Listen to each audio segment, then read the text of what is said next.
program pemerintah yaitu tentang vaksinasi. Kenapa sih kita mau mengangkat tentang COVID dan vaksin ini? Karena udah mau jalan 2 tahun ya itu COVID-19 yang udah di Indonesia. Udah banyak nih konspirasi yang bertebaran, Hoax-hoax juga. Iya, gitu ya. Jadi kita ingin meluruskan apa yang harus diluruskan, Apa yang mestinya harus lurus dan bengkok diluruskan gitu ya. dan bersama sumber ilmu kita yaitu langsung dari Dr. Riko. Oke, langsung aja buat teman-teman semuanya kita panggil dulu narasumber kita pada malam hari ini, Dr. Riko. Halo dokter. Gimana dok kabarnya? Luar biasa. Alhamdulillah. Semakin kayaknya cerah ceria gitu ya. Ya harus tetap semangat. Oh iya. For information teman-teman, Riko ini baru habis gitu ya praktek ya. Jadi banyak sekali pasien yang datang di apotek Unia ya, dokter ya. Dokter boleh dong sedikit perkenalan diri dengan Dokter Riko. Ya, salam kenal buat semuanya. Saya Dr. Riko Leo Desmeta. Saya apa ya? Diperkenalkan apa aja? Boleh.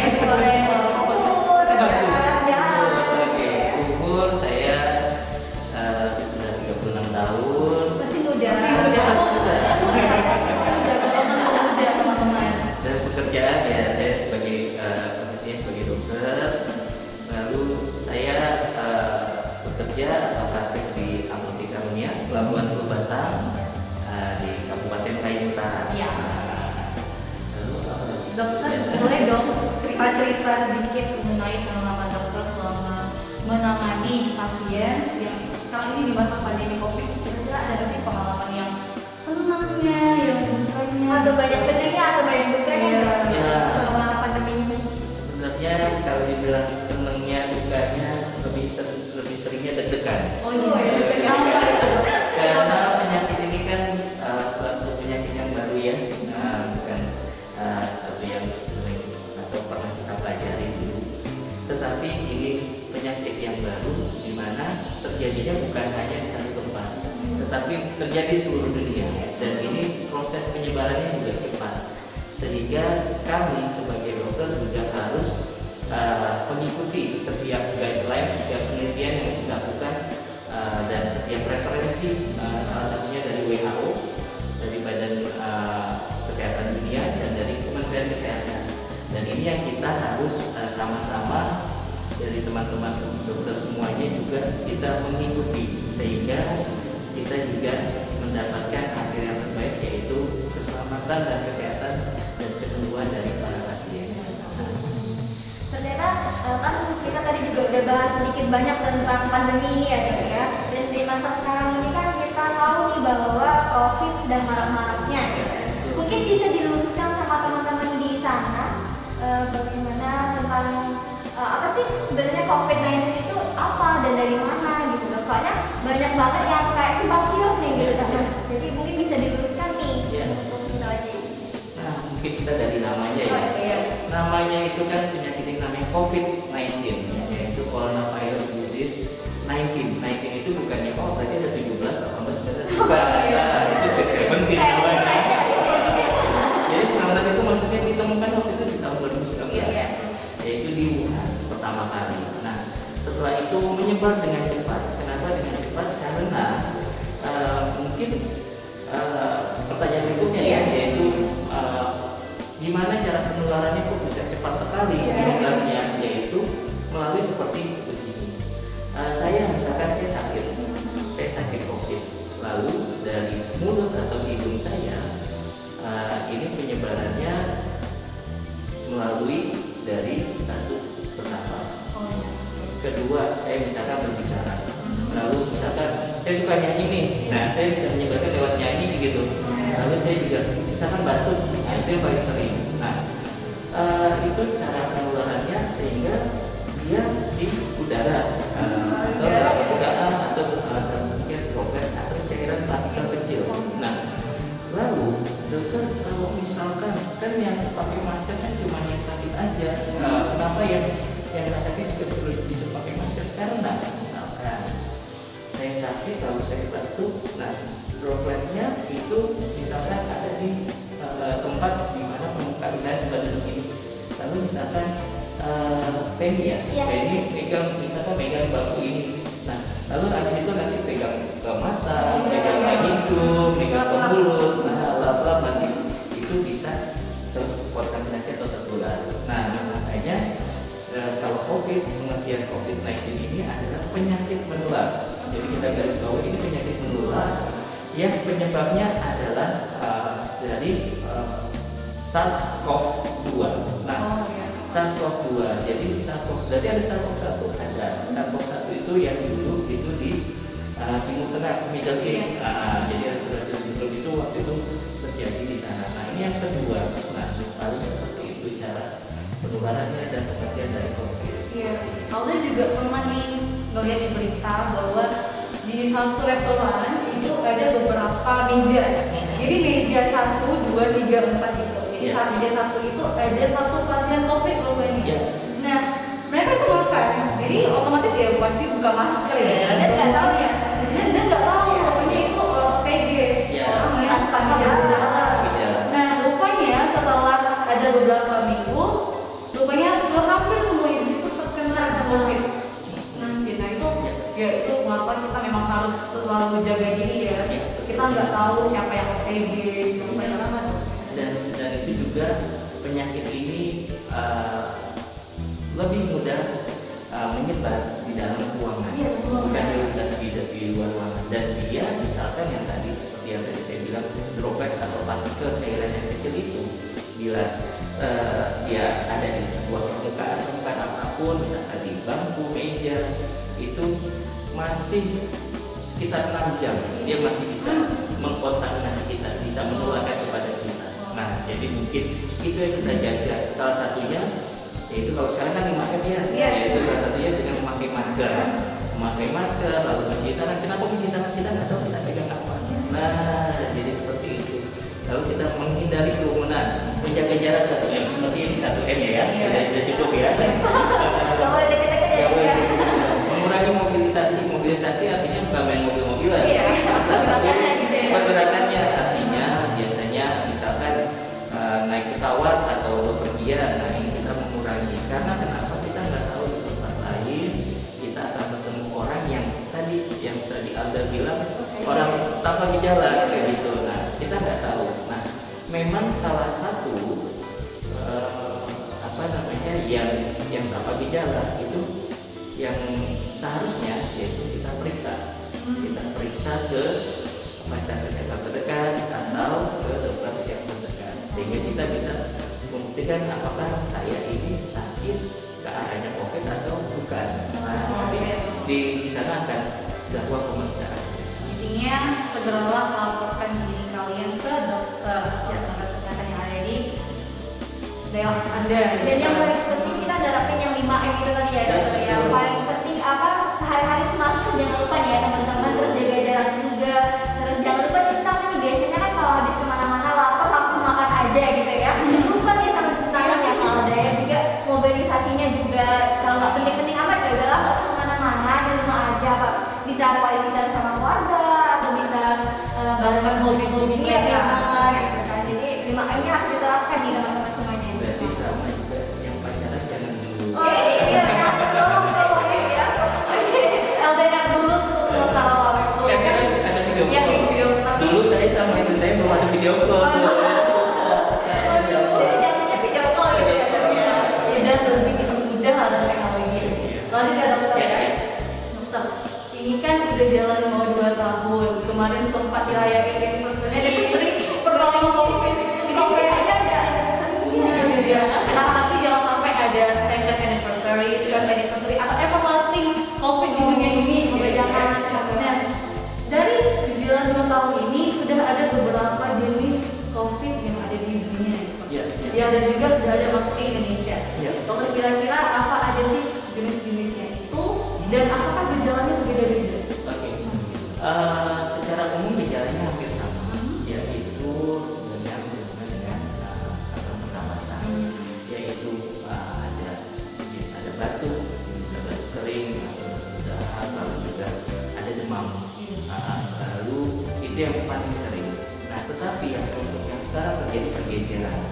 Terjadi pergeserannya itu artinya ada yang tanpa gejala pun begitu dibuktikan pembuktian untuk COVID ini yaitu dengan pemeriksaan swab atau apus, pemeriksaan apus itu kita di pusat, yaitu di mukosa dari hidung dan tenggorokan kita.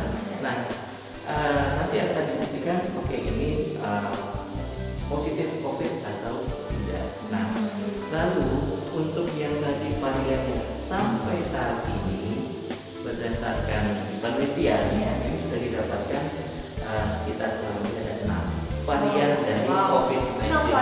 Varian.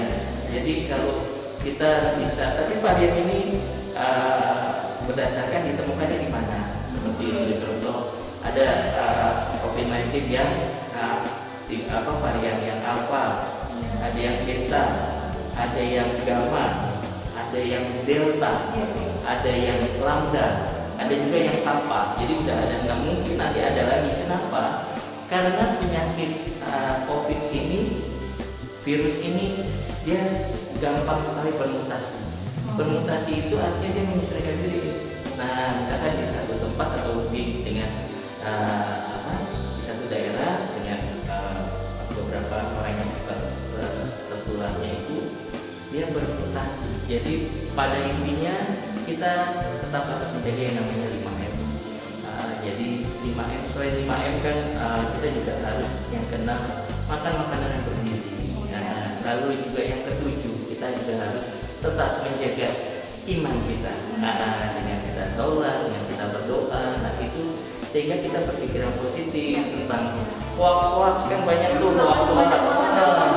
Biasanya kalau hoax udah bikin takut, udah bikin ini sampai ada yang ini harus minum ini minum itu. Bicara itu ya, itu ada yang bilang kalau kita makan telur ini ya kayak kan ada kayak gitu. Pantas banyak yang datang sini bisulan.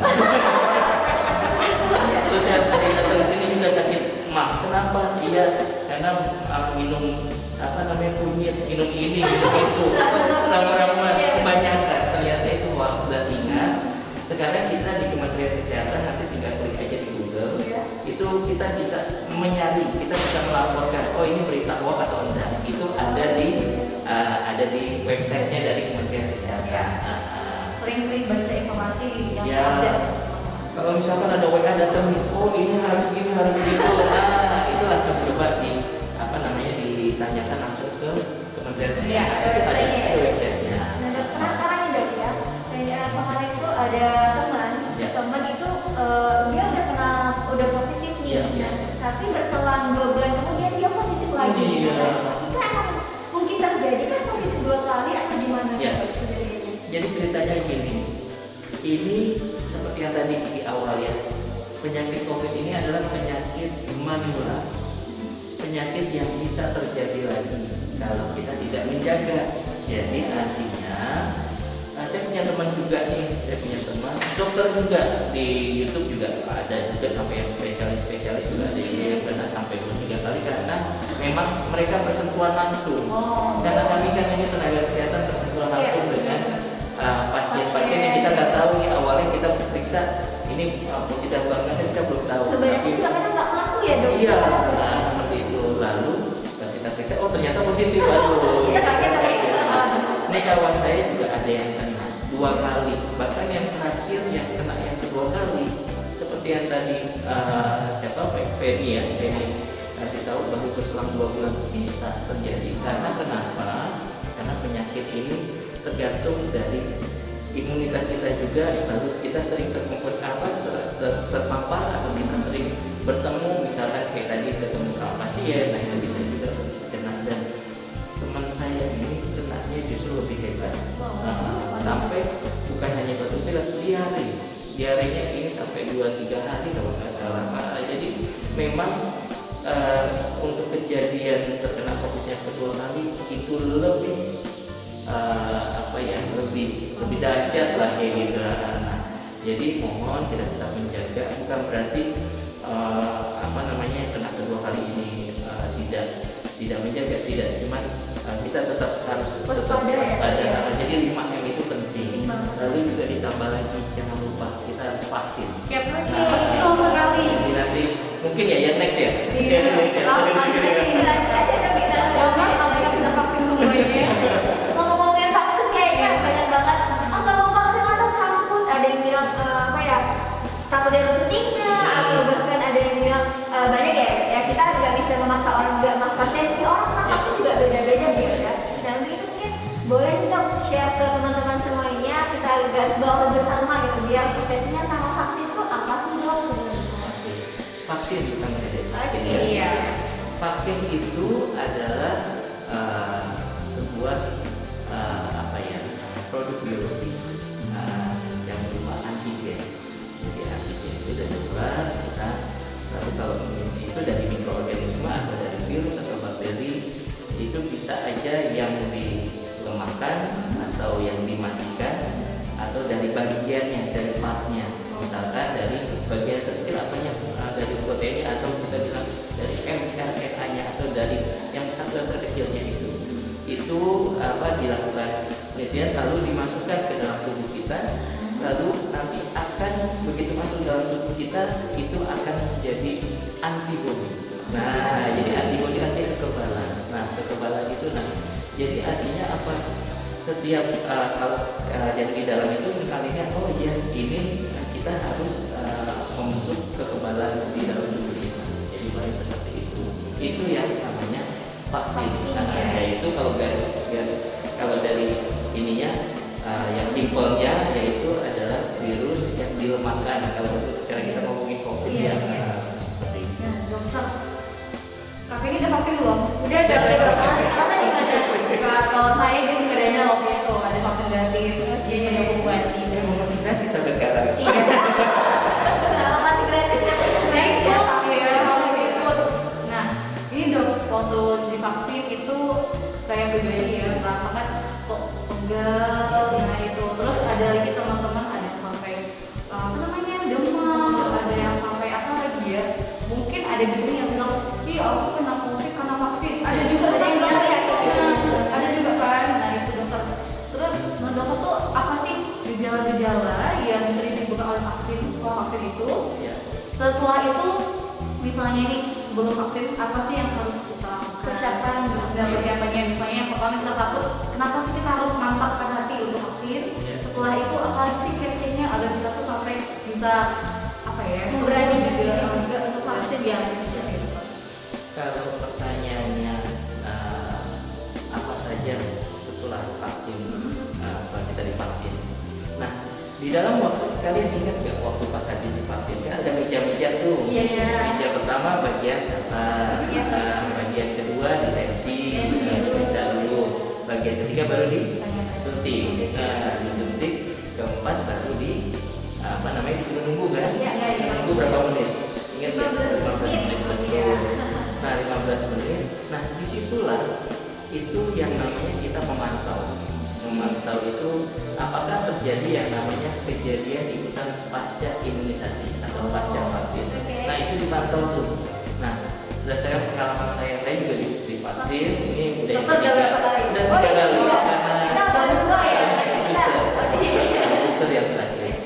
Lalu waktu pas di vaksin pertama kali saya ingat waktu itu di Puskesmas Sungai Paduan.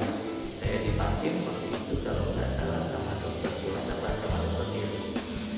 Itu saya nggak terlalu merasakan apa-apa, tetapi ada beberapa tenaga kesehatan, perawat atau bidan yang begitu disuntik tepuk ngantuk, pengen tidur gitu. Itu memang ada deh. Nah, itu salah satunya. Ada yang sampai kok demam ya gitu, Iya. tapi demamnya mungkin cuma nggak sampai 1 hari ya kayak gitu. Nah itu sebenarnya itu yang diinfokan juga biasanya dari tenaga kesehatan di puskesmas atau di mana kita mendapatkan vaksin itu, bila ada keluhan segera informasikan. Iya. Nah, segera informasikan. Nah, untuk gejala-gejalanya ini yang biasanya terjadi. Umumnya ya dok ya. Tapi sangat jarang, biasanya sangat jarang. Itu tadi bagi orang yang takut disuntik gitu. Nah, ini ya takut disuntik. Jadi Tapi tetap suntik deh. tetap suntik. Nah, jadi itu satu, nyari di tempat penyuntikan. Yang kedua ada yang karena demam. Oh, habis disuntik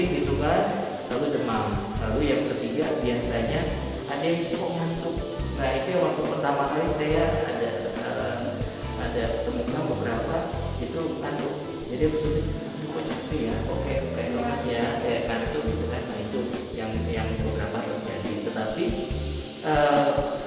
tidak sampai menyebabkan yang berat gitu, jadi parah. Nah ini yang tadi saya bilang kadang hoax. Nah jadi hoaxnya adalah kalau suntik nanti mati loh, Jadi zombie loh.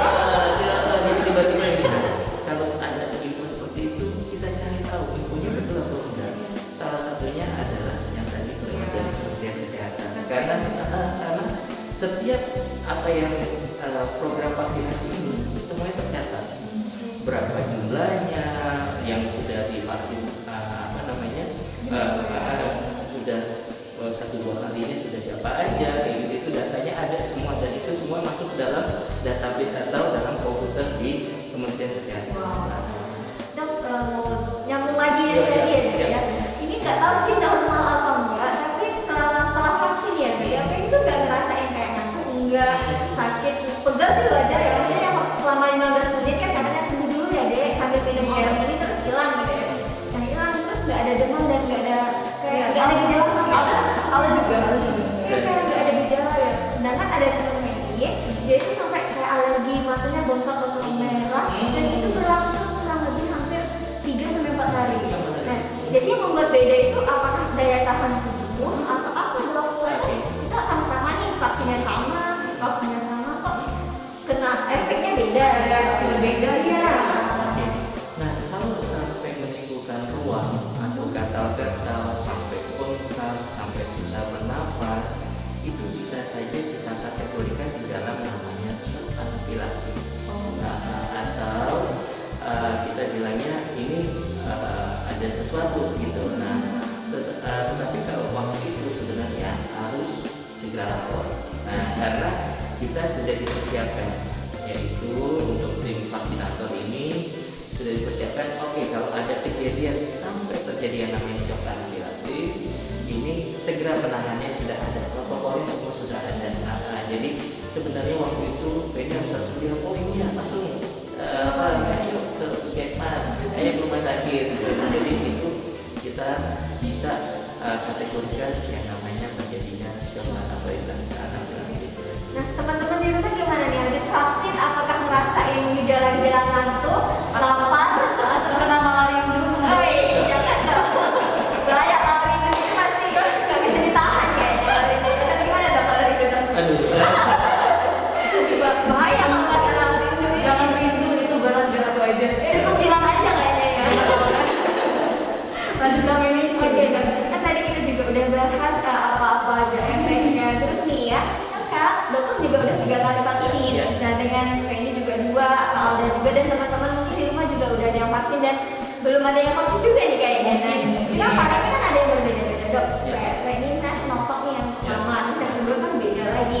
Nah, itu jenis vaksin sendiri itu ada berapa aja sih, Dok? Dan kenapa namanya kita disuntiknya berkala? Misalnya kayak ini Sinovacnya masa jaraknya terus sih dari vaksin pertama dan yang vaksin kedua itu 28 hari atau sebulan itu gimana sih, Dok? Ya, jadi gini, yang pertama pakai Sinovac, yang kedua pakai AstraZeneca. Nah, sampai saat ini berdasarkan dari WHO dan dari Kementerian Kesehatan itu masih diharuskan tetap sama. Nah, kalau misalkan pertama vaksinnya Sinovac, yang kedua Sinovac. Harus setia sama Sinovac ya? Iya. Harus setia sama yang pertama kan? Iya, baiklah. Kok aku kan terus kan? Oke. Nah, itu kenapa? Karena memang ini kan penyakit ini kan baru, sehingga vaksin ini kan juga baru, sehingga ya kita mengikuti guideline-nya aja dulu, kita mengikuti referensi, kita mengikuti apa yang sudah diteliti oleh para ilmuwan. Jadi itu lalu tadi pertanyaan kedua ya, kenapa kok ada waktunya? 28 dari 30. Memang itu waktunya. Nah, itu memang jadi gini. Waktu disuntikan yang pertama itu menimbulkan kekebalannya itu memang memerlukan waktu dia sampai menimbulkan kekebalannya itu. Tetapi dia ada jedanya. Jadi namanya efika. aplikasi atau waktu pelindungannya ini. Jadi aplikasinya itu yang waktu pas pertama kali disuntikan dia mulai, lalu nanti dia bisa menurun nggak? Bisa. Nah, dengan sering waktu. Nah, ini juga masih diteliti sebenarnya oleh para ilmuwan. Nah, lalu didapatkan dari penelitian ini waktunya itu yaitu 28 sampai 30 hari. Nah, tergantung karena ini kan penemunya kan beda-beda ya. Sinovac ya sama AstraZeneca sama Pfizer kayak gitu. Yang terakhir kan Moderna. Moderna. Jadi memang itu berdasarkan dari sel yang ditemukannya itu, sel penemunya itu kalau ini jedanya ini waktunya 28 hari, nanti dari 1 ke 2 28 hari. Lalu mungkin nyambung ya. Iya. Setelah nanti vaksin yang kedua gimana dokter? Ini nanti apakah makin menurun kita berarti kita nggak terlindungi lagi nih? Tidak. Jadi sama seperti itu. Kita misalkan ini analoginya kita pakai motor. Nah, kita nggak tahu nih jalanan dari Batang sampai ke Sukadana ada yang bolong atau enggak. Nah, sama kita juga kita nggak tahu kita ketemu virusnya atau covidnya di mana. Tetapi kalau kita pakai helm itu seperti kita divaksin. Seperti jadi waktu gitu jatuh itu melindungi, tidak berat kena waktu pas kena jatuh atau nah paling seperti itu. Jadi waktu nanti masih penelitian juga kapan lagi kita suntik lagi, apakah perlu untuk masyarakat umum perlu booster. Nah itu vaksin yang ketiga. Nah ada wacana ke sana. Nah, jadi tetapi memang yang kita tetap harus jaga yaitu udah divaksin, udahlah aku mau pakai masker, lepas masker, udahlah aku ngumpul sombong sekali udahlah aku misalkan kemana gitu jalan-jalan kayak gitu. Nah tidak juga tetap, jadi kita harus dengan mengantisipasi divaksin tetap kita harus mempraktekkan 5M. Membentengi diri dengan 5M. Iya, 6 dan 7 ya. Jadi kita apa lagi? Imun dan iman ya.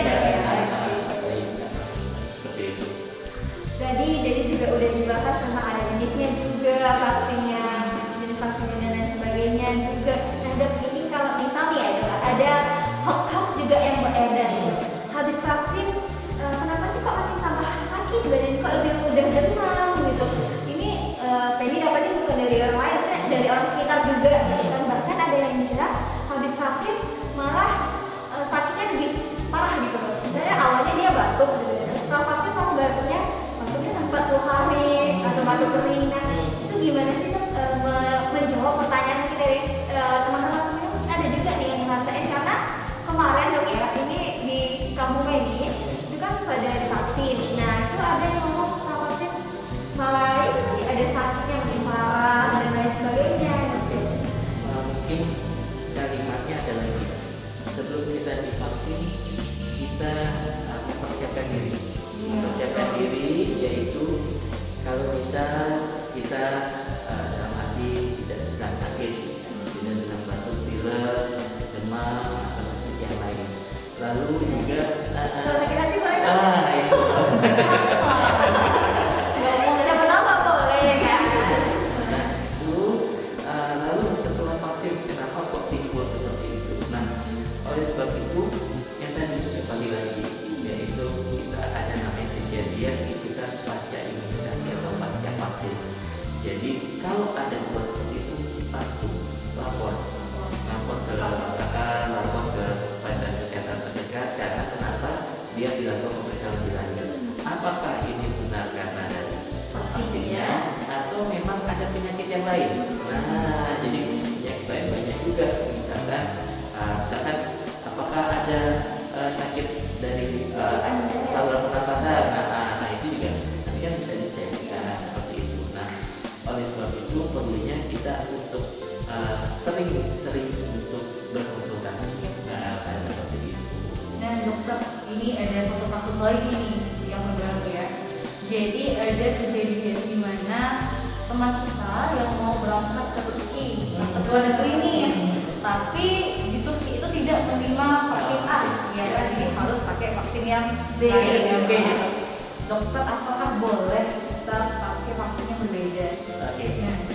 Jadi gini, kenapa Indonesia Indonesia waktu pertama kali vaksin pakai Sinovac. Iya. Nah, Jadi kita ada tanya juga dok ya. iya. Kenapa Sinovac gitu? Kenapa Sinovac? Nah, Sinovac sama misalkan Moderna misalkan. Nah, Sinovac ini waktu itu Indonesia kita ini memiliki penduduk sekitar asal 260-an juta Iya. gitu penduduk Sekian. sekian dibandingkan kalau misalnya dengan negara tetangga kita yaitu Singapura. Singapura paling cuma berapa? Dikit. Dikit ya. Nah, karena kita membutuhkan yang banyak, kita mesti pakai yang menyediakannya lebih banyak. Nah, Sinovac itu bersedia untuk menyediakan vaksin dalam jumlah banyak. Nah, sehingga kita pakai Sinovac. Walaupun misalkan ada yang bilang perlindungannya itu nggak terlalu tinggi persentasinya dibandingkan Moderna. Nah, memang sudah ada penelitiannya. Tetapi kalau misalkan waktu itu kita nggak langsung divaksin di bulan Februari kemarin, ya Februari kemarin, itu mungkin sekarang kita udah lebih parah. Iya. Nah, sekarang waktu pas misalkan saya ke Singapura, saya udah vaksin, saya bawa kartunya, ya kita dapat kartu ya, Iya. kartu sakti lah gitu. Nggak ada dong. Kita sana, misalkan dari Singapura, yuk dari Indonesia tidak di Boleh, gitu ya. boleh karena vaksinnya Sinovac, yuk harus vaksin lagi. Nah, memang ada standar setiap negara beda-beda.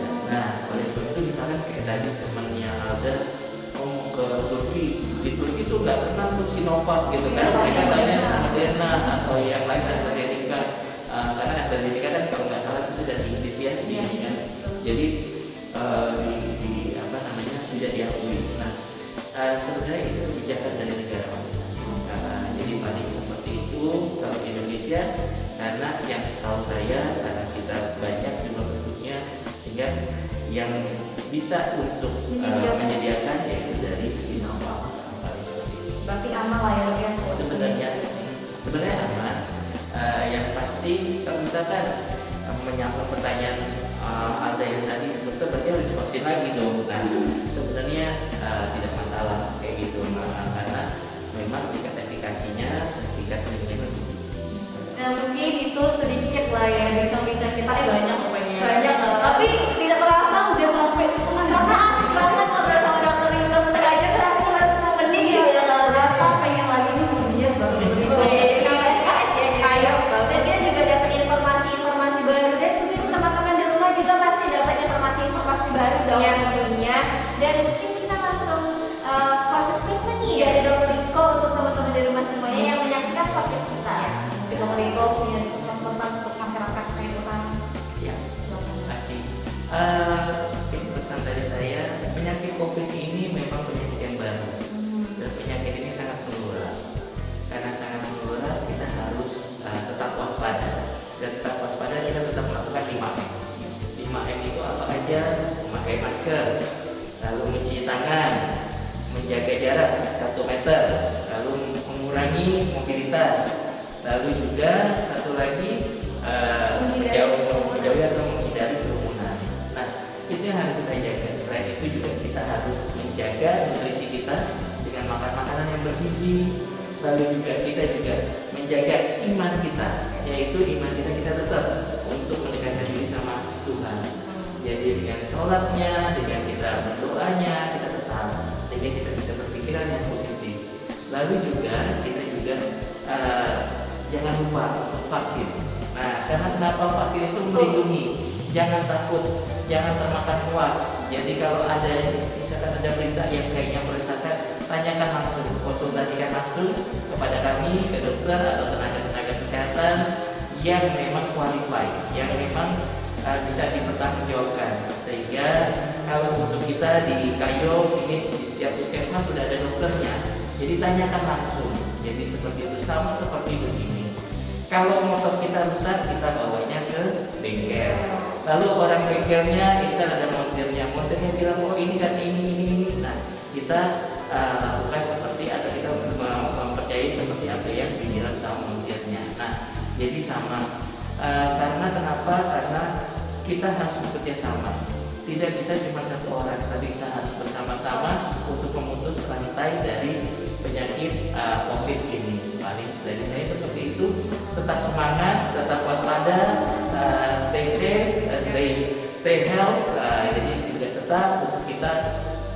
bersama-sama untuk memutus rantai ini. Nah, seperti itu. Terima kasih banyak dok. Super. Dokter kita ada sedikit hadiah. Wah, ada sedikit kenang-kenangan. Iya, dari Dusun Gayung. Aduh. Mungkin Oke. ya ini ada beberapa. Ya, udah. Bisa lihat ya. Iya. Oke, silakan dulu Kak Feby. Oke teman-teman, ini ada dua alat musik nih. Ini namanya senggayong nih Ya. teman-teman. Ini adalah kerajinan dari Bapak siapa Kalda? Bapak Samsuri, Samsuri. Iya. salah satu penggiat pemain senggayung juga yang ada di Sukadana. Asli dari Kayak Utara nih teman-teman. Dan juga ada apa tahu? Ini dokter. Oh, bagus sekali. Bagaimana tuh, bagus nggak kira-kira? Ada dokter Dewi-nya. Ini teman-teman, ini kita persembahkan untuk dedikasinya Dokter Riko dan Dokter Nelly yang sudah membantu masyarakat Kayak Utara. Ini kami di Sekayong adalah ingin mewakili. Terima kasih gitu untuk Dokter Nelly dan Dokter Riko.